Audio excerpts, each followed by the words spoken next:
Il n'y en a pas des quantités, comme chacun sait, et notamment en ce qui concerne les devoirs du mariage. Car c'est là, en effet, un marché plein de tant de circonstances épineuses qu'il est malaisé que la volonté d'une femme puisse s'y maintenir longtemps intacte. Les hommes, quoique leur situation y soit un peu meilleure, y ont déjà trop à faire. La pierre de touche d'un bon mariage, sa véritable preuve, c'est la durée de cette communauté, si elle a été constamment douce, loyale et agréable. À notre époque, les épouses font plus volontiers étalage de leur bon service et de la véhémence de leur affection à leur mari, quand celui-ci a disparu. Elles cherchent alors à donner au moins un témoignage de leur bonne volonté. Témoignage tardif, et même hors de saison. Elles prouvent plutôt par là qu'elles ne les aiment que morts. La vie est pleine d'agitations fiévreuses. Le trépas, d'amour et de courtoisie. De même que les pères cachent leur affection envers leurs enfants, les femmes cachent volontiers leur affection envers leurs maris, pour conserver une attitude digne et respectable. Cette dissimulation n'est pas de mon goût. Elles ont beau s'arracher les cheveux, s'égratigner le visage, je demande plutôt à l'oreille d'une femme de chambre ou d'un secrétaire: comment étaient-ils? Comment ont-ils vécu ensemble? Je me souviens toujours de ce bon mot. D'autant plus de pleurs que moins de douleur. Tacite. Leur façon de rechigner est détestable pour les vivants et sans importance pour les morts. On permettrait volontiers des sourires après, pourvu qu'on en ait pendant la vie. N'y a-t-il pas de quoi ressusciter de colère si celui qui m'aura craché au nez pendant que j'étais en vie vient me lécher les pieds quand je n'y suis plus? S'il y a quelque honneur à pleurer un mari, il n'appartient qu'à celles qui leur ont souri. Que celles qui ont pleuré durant sa vie sourient après sa mort, au dehors comme au dedans. Ne vous fiez donc pas à ces yeux embués, à cette voix à faire pitié. Regardez plutôt ce port de tête, ce teint, ces joues rebondies, sous les grands voiles. C'est par ces détails-là qu'elle parle clairement. Il en est peu dont la santé n'aille en s'améliorant, effet qui ne saurait mentir. Cette contenance cérémonieuse ne regarde pas tant le passé que l'avenir. C'est un gain plus qu'un solde. Dans mon enfance, une dame très belle et très honnête, qui vit encore, veuve d'un prince, avait dans sa mise un je ne sais quoi de plus qu'il n'est permis par les règles du veuvage. Et à ceux qui le lui reprochaient, elle répondait: c'est que je ne recherche plus de nouvelles amitiés, et que je n'ai pas envie de me remarier. Pour ne pas être tout à fait en désaccord avec les habitudes, j'ai choisi de parler ici de 3 femmes qui ont aussi déployé leur bonté et leur affection pour entourer la mort de leur mari. Mais ce sont là des exemples quelque peu différents, où la passion est si forte qu'elle en arrive à mettre un terme à la vie. Pline le Jeune avait non loin de sa maison en Italie un voisin terriblement torturé par des ulcères qui s'étaient manifestés sur ses parties honteuses. Sa femme, qui le voyait depuis longtemps souffrir, le pria de lui permettre d'examiner de près et librement l'état de son mal, pour pouvoir lui dire plus franchement que quiconque ce qu'il pouvait en espérer.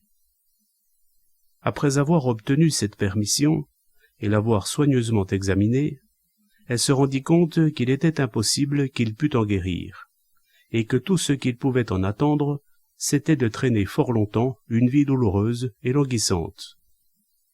Aussi lui conseilla-t-elle, comme étant le remède radical et le plus sûr, de se tuer. Et comme elle le trouvait un peu faible pour une action si rude, elle lui dit: « Ne pense pas, mon ami, que les douleurs que je te vois endurer me touchent moins que toi. et pour m'en délivrer, je vais me servir pour moi-même de cette médecine que je te prescris. Je veux t'accompagner dans ta guérison comme je l'ai fait dans ta maladie. Oublie tes craintes et pense que nous n'éprouverons que du plaisir à ce passage qui nous délivrera de ces tourments. Nous serons heureux en nous en allant ensemble. » Cela dit, et ayant raffermi le courage de son mari, elle décida qu'ils se précipiteraient dans la mer par une fenêtre de leur logis, qui y donnait justement. Et pour maintenir jusqu'au bout cette grande et loyale affection dont elle l'avait entouré toute sa vie, elle voulut encore qu'il meure entre ses bras. Mais de peur que ceux-ci la trahissent, et que leur étreinte ne vienne à se relâcher à cause de la chute et de la peur, elle se fit attacher très étroitement à lui par le milieu du corps, et abandonna ainsi la vie pour le repos de celle de son mari.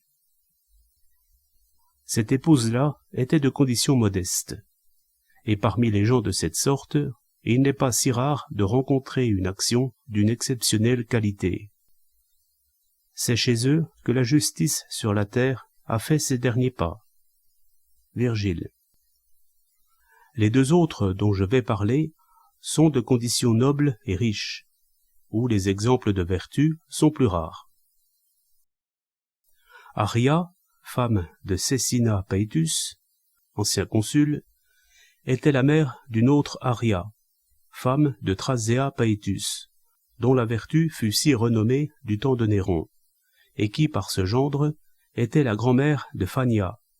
La ressemblance des noms des hommes et des femmes et de leur destin a induit en erreur plusieurs auteurs. Caecina Paetus, ayant été fait prisonnier par les gens de l'empereur Claude, après la défaite de Scribonianus, dont il avait pris le parti, sa femme Arria supplia ceux qui l'emmenaient à Rome de la prendre à bord de leur navire, où elle leur causerait une bien moins grande dépense et bien moins de soucis que le grand nombre de personnes dont ils auraient besoin pour servir son mari, disant qu'à elle seule, elle s'occuperait de sa chambre, de la cuisine et accomplirait toutes sortes d'autres tâches. Mais ils refusèrent. Alors, elle se jeta dans un bateau de pêcheurs qu'elle loua sur le champ, et suivit ainsi son mari depuis la Slavonie.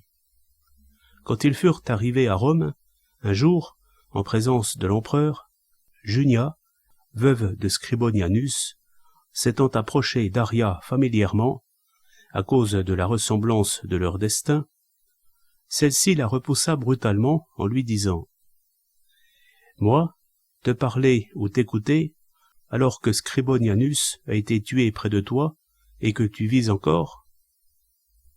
Ces paroles, avec d'autres signes, firent comprendre à ses parents qu'elle n'envisageait de se suicider, parce qu'elle ne pouvait pas supporter le triste sort de son mari. Et Thrasea, son gendre, la supplia de ne pas mettre fin à ses jours, lui disant « Quoi, si mon sort était semblable à celui de Caecina, voudriez-vous que ma femme, votre fille, en fît de même ?»« Comment donc, si je le voudrais ?» répondit Arria. « Oui, oui, je le voudrais, si elle avait vécu aussi longtemps, et en aussi bon accord avec toi que mon mari et moi. » Ces paroles augmentaient le souci que l'on se faisait pour elle, et faisaient qu'on surveillait de plus près sa conduite. Un jour, après avoir dit à ceux qui veillaient sur elle, « Vous aurez beau faire, vous pouvez bien me faire mourir plus mal, mais vous ne pourrez pas m'empêcher de mourir. » Et s'élançant brutalement de la chaise sur laquelle elle était assise, elle se jeta de toutes ses forces, la tête la première, contre le mur voisin. Sous le coup, elle tomba de tout son long, évanouie et gravement blessée. Après qu'on l'eut fait revenir à elle avec bien des difficultés, elle déclara « Je vous disais bien que si vous me refusiez une façon commode de me tuer, j'en trouverais une autre, si malaisée qu'elle fût. » Et voici comment finit une vertu aussi admirable. Son mari Paetus, n'ayant pas le courage suffisant pour se donner lui-même la mort à laquelle la cruauté de l'empereur le contraignait, un beau jour, après avoir d'abord employé les raisonnements et les exhortations appropriées aux conseils qu'elle lui donnait en ce sens, elle prit le poignard qu'il portait et, le tenant à la main, elle dit en conclusion de son exhortation « Fais ainsi, Paetus !»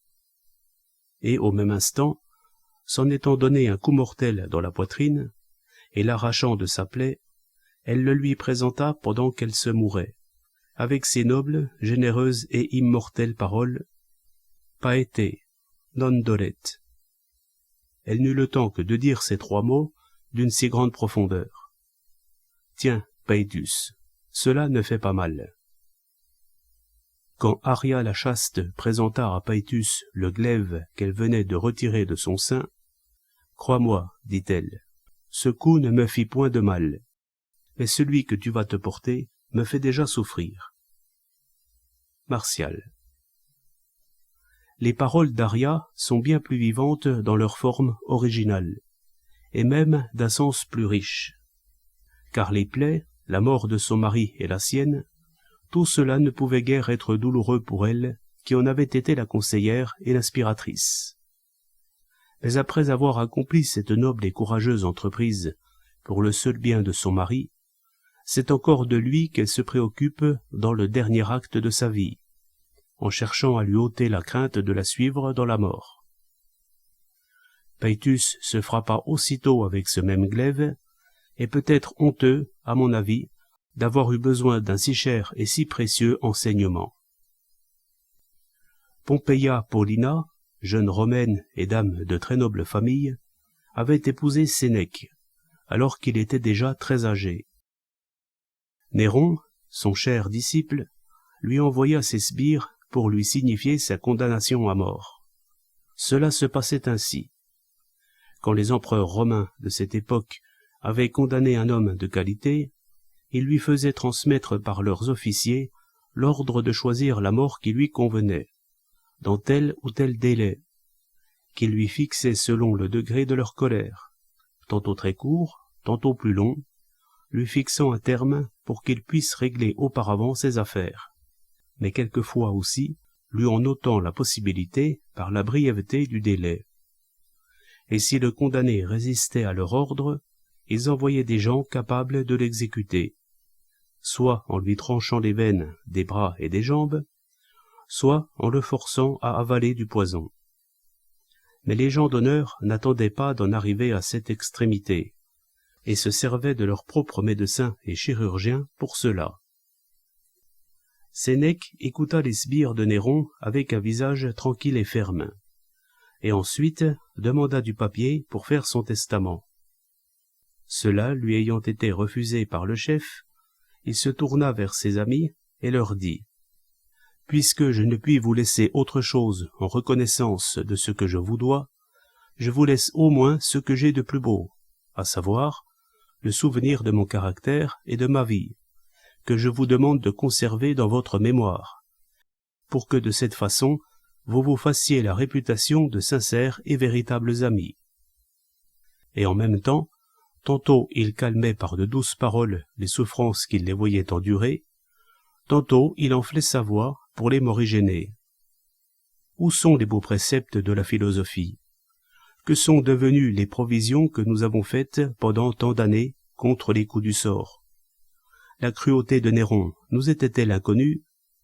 Que pouvions-nous attendre de quelqu'un qui a tué sa mère et son frère, sinon qu'il fit encore mourir son précepteur, celui qui l'a élevé et éduqué? Ayant ainsi parlé à tous, il se tourne vers sa femme, et l'enlaçant étroitement alors que son cœur et ses forces défaillaient sous le poids de la douleur, il la pria de supporter avec plus de courage cet accident, par amour pour lui.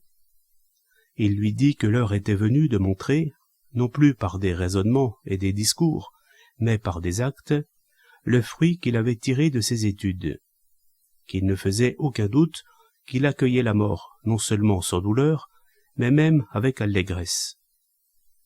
C'est pourquoi, mon ami, dit-il, ne la déshonore pas par tes larmes. Ne te donne pas l'air de m'aimer plus que ma réputation. Apaise ta douleur, et console-toi avec ce que tu as connu de moi et de mes actes, et poursuis le reste de ta vie avec les honnêtes occupations auxquelles tu t'adonnes. Paulina, ayant un peu repris ses esprits, et la qualité de son courage ayant été renforcée par un grand élan d'affection, répondit « Non, Sénèque, je ne vous laisserai pas sans ma compagnie dans des circonstances aussi graves. Je ne veux pas que vous puissiez penser que les vertueux exemples de votre vie ne m'aient pas appris à bien mourir. Et quand le pourrais-je mieux, et plus dignement, et plus selon mon gré qu'avec vous? Soyez-en certains, je partirai en même temps que vous. » Alors Sénèque, appréciant comme il se doit la décision si belle et si fière de sa femme, et aussi d'être libéré du souci de la laisser après sa mort à la merci de ses ennemis et soumise à leur cruauté, lui dit « Je t'avais conseillé, Paulina, sur ce qui servirait le mieux à conduire heureusement ta vie. Tu préfères donc mourir dans l'honneur. Je ne m'y opposerai pas. Que la fermeté et la résolution soient les mêmes pour notre commune fin. Mais la beauté et la gloire sont plus grandes pour toi. » Après cela, on leur coupa en même temps les veines des bras. Mais comme celle de Sénèque, durcie par le grand âge, autant que par sa vie très sobre, laissait couler le sang trop faiblement et trop lentement, il ordonna qu'on lui coupât aussi les veines des cuisses. Et de peur que le tourment que cela lui causait n'attendrit le cœur de sa femme, autant que pour se libérer lui-même de l'affliction qu'il ressentait de la voir en si piteux état, après avoir très amoureusement pris congé d'elle, il la pria de permettre qu'on l'emportât en une chambre voisine, ce qui fut fait. Mais toutes ces incisions étant encore insuffisantes pour le faire mourir, il demanda à Statius Anneus, son médecin, de lui administrer un poison. Or, celui-ci n'eut guère d'effet lui non plus, car du fait de la faiblesse et de la roideur de ses membres, il ne put parvenir jusqu'au cœur. On lui fit donc, en plus, préparer un bain très chaud, et sentant alors sa fin prochaine, tant qu'il eut du souffle, il continua à tenir de très beaux propos sur l'état dans lequel il se trouvait, que ses secrétaires recueillirent tant qu'ils purent entendre sa voix. Et ces dernières paroles sont restées longtemps célèbres dans la mémoire des hommes.